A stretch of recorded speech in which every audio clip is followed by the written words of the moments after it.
Hello everybody, today I'm going to be doing a big uni advice video for those of you who will be starting uni this year or in years to come. This video will be covering many aspects of uni life, so we're going to get right into this, otherwise this video will be half an hour long. Just for a bit about myself, I am 19 years old and I'm about to start my second year at Staffordshire University in Stoke-on-Trent, and I am studying a BA Hons in photography. My entrance to uni was pretty average. Staffs was my confirmed choice and I did my A-levels. I got straight in. For this year I am living in a shared house with 2 other people, but for my first year I lived in halls with 11 other girls where we had a shared bathroom. The first category I'm going to talk about is packing. When it came to packing for myself, I found a video by a girl who went into a lot of detail about what to bring, included essentials and luxuries and all that. I would recommend you watch that after this video. The link is down below. It was really helpful for me. Check what your uni provides for your kitchen, whether your uni gives you a toaster or a kettle, and then with that organise with the people that you're living with who is going to bring those things. Now I'm going to give you some tips on bringing books and DVDs. If you're an avid book reader like myself, don't go overboard with the books you bring, as that is a mistake I made last year, so just don't. I'd say bring about 20 books, so about 10 of your favourites or like important books and 10 you haven't read yet. And in terms of DVDs, they're really good to bring, as watching movies is a really simple social thing to do without spending money, especially if you don't have a TV or a TV licence. But again, don't go overboard. I'd say that if you don't have a Netflix account, which most people do, bring DVDs of films that aren't on Netflix. It can make a pretty bland room look great. Decorating is really simple and can make a pretty bland room look great. Like in my halls, the walls of the rooms could be described as like prison cell walls, but I went a bit mad with printing out photos and posters and sticking them on my walls. So printing out photos can be very cheap. If you Google 50 free prints, a bunch of websites will come up where you can print photos for free called Free Prints, which essentially does the same thing. And for posters, you may already have some at home that you can bring. My uni as well during freshers had a poster sale where you could buy some there. And I think in general for packing is don't go overboard. Think about what you're really going to need and use. And if you forget something, don't worry. If your student union has a shop, they sell a lot of things there. The next category is food. When you do your first food shop, you are going to have to buy a lot of like staple foods. So for example, ketchup, mayonnaise, butter, bread, salt and pepper, cooking oil, milk, herbs and spices. And whenever you go for a food shop, write a list and stick to it. Otherwise you will buy way too much and go a bit crazy because you're living by yourself and can eat whatever you want. I will be talking about budgeting and money in a bit, but to start with, I'd say £30 a week is what you should budget for food. If you live in London, that will be a bit higher. Also, buying something like a student cookbook may help you, although that is optional, and I did have one, but I never used it. Don't eat super noodles all the time, or just in general don't eat the same foods every day. It is so bad for your health and your mood and your energy. This may sound hypocritical because I am a very fussy eater, and I ate a lot of the same foods like in rotation, but it was a decent variety of food and I didn't eat the same thing every single day. Instead of like actually physically cooking, learn how to make pasta or spaghetti. They are very simple, quick and healthy things to make, and you can easily find YouTube tutorials on how to make those things. The next thing I'm going to be talking about is socialising, which is probably the biggest element of university. And when I asked my friends who are going to uni this year what would you like me to talk about, the main thing they said was like the social aspect. Just so you know about my personality, I am an introvert and a quiet person in general. I am very much a wallflower and would rather stay in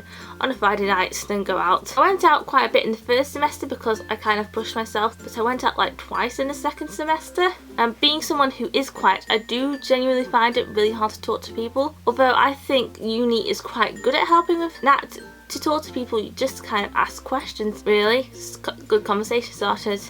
Now, in order to meet people, by now you probably should have or should be using Facebook to find people. So search for your uni's freshers or new students group and post in those groups, just simply asking, just being like, hey, who is living in these halls of residence or who is doing this course? And then from those, the people who like or comment on that status, go to their profile and just message them. And you don't even have to talk that much to them. You can just say hi and ask a few questions, just make yourself acquainted really. Especially with the people that you're living with, it's very handy for when you move in, because then you can just be like, oh yeah, you're so and so, hi. Don't know anyone, but even if you don't know anyone beforehand on your course, it's okay. And that goes for your flat as well.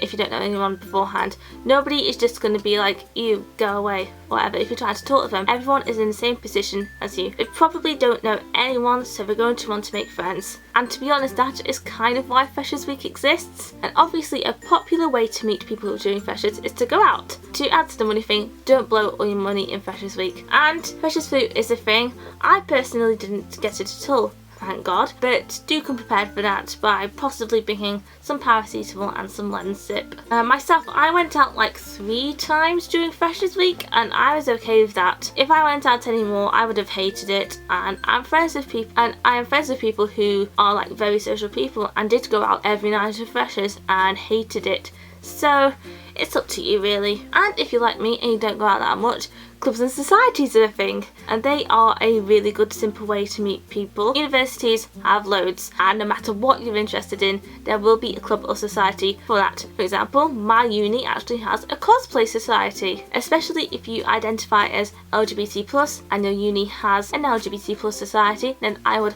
100% recommend joining. At first it will be nerve-wracking, but it's a nice accepting place and you can make friends with people who are similar to you. But don't go overboard with clubs and societies because a lot of them cost quite a bit of money to join. For example, I joined the dance club and that was £30 for the whole year. So feel free to go to your uni's Freshers Fair, and also in general just to go to your Freshers Fair. You get a lot of freebies and discounts.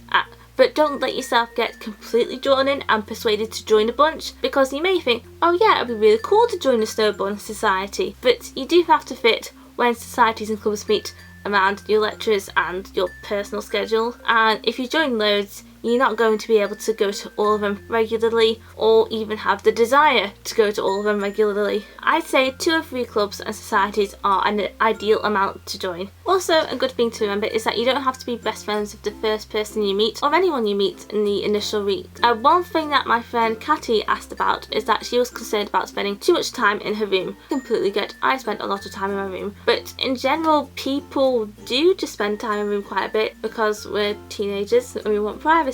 I kind of told my flatmates beforehand though that I will do that, and they were okay with it. But there are really simple ways to be more social in your flat. For example, eat your meals in the kitchen when everyone else is. Prop your door open to make yourself more open, but if you want privacy, feel free to close your door, obviously. Other than actually talking to people when you are socialising, don't be pressured into doing anything you don't want to do. Whether that be going out, drinking some kind of alcohol, or even drugs. Just don't do drugs in general really, it gets messy and it's just not worth it. The pressure thing can also apply to if and when you're being sexually active. Like the Jack and Dean song says, only with your consent, do do do do. In general, sex culture is quite high at uni, but don't let anyone shame you for whatever you do. Whether you have loads of sex or you have none at all. And if you are doing it, no matter what your gender or whoever you are doing it with, use protection and get tested. The next category is money and budgeting. Obviously budgeting is a hugely important factor of living independently, and you do have to learn to manage your money well. And the way you work out what your budget is that you total up all the income you'll be getting, so your student finance, any scholarship and money from family, and student finance gets paid per term, and the gap between payments is about 4 months. So you divide that amount by 4, and then from that you'll take away your rent, bills, Netflix and Spotify, so any recurring monthly payments you will have, and then that will be your monthly budget. As I said before, stick to about £30 for food and then adapt your other spending around that. And I'd say mainly use common sense when it comes to budgeting. For example, one of my friends in the first term, she bought a £60 Pandora ring. We were like, that's not the best decision to make. But with being a student, you can get a student discount, so you can sign up to Uni Days, which does student discounts online and in store, and you can get an NUS Extra card, which does loads of student discounts everywhere. Also, I would highly recommend for you to get a young person's rail card, but if you have an NUS Extra card you can get a discount on getting it, and if you have a student bank account with Santander you can get a discounted rail card from there. With the rail card you can get a third off rail travel, and it's so good especially for visiting home, and if you want to earn a bit more money and get a job, that's great. And if you do want one,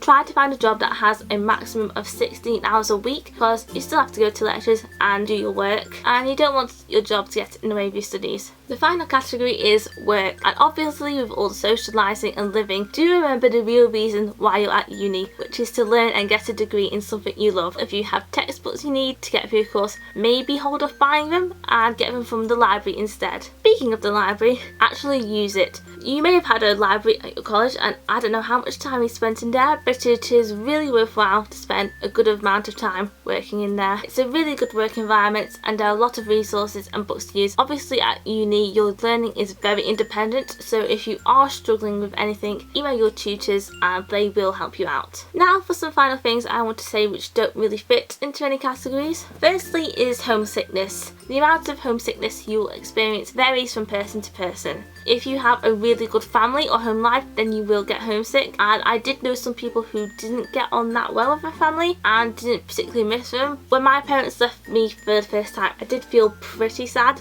but I just watched YouTube videos and talked to my flatmates. If you're feeling particularly upset, the people you are living with will be there for you. And if your homesickness is a bit more severe and you have like the feeling that you want to drop out and stuff, then stick it out to Christmas, trust me. And depending on how far you live, you can always visit your parents, and all your parents can visit you if they are able to do that. So yeah, as I said, stick it out to Christmas. The first time I visited home and the first time my parents visited me, I didn't want them to go home, / I was pretty sad to go home. But when it came to Christmas, I had a month off. And when I had about a week left of my holidays, I was so bored and I missed uni. I wanted to go back. And finally, just enjoy yourself. Uni will be the best years of your life. Everyone always says high school is, but really university is. You will almost definitely make your lifelong friends here, and trust me, time will fly by. It's just crazy how fast time goes. Like, I cannot believe that this time last year I was preparing to move to uni for the first time, and just this week I moved into my first shared house. If you have any other questions or queries, you can comment them down below or message me on my other social medias, which I've also linked down below. Anyway, I hope you enjoyed this video, and if you did, please give it a thumbs up and subscribe if you want to see more of my videos and be notified when I upload. I hope you're all having a great day, and I'll see you in my next video. Bye!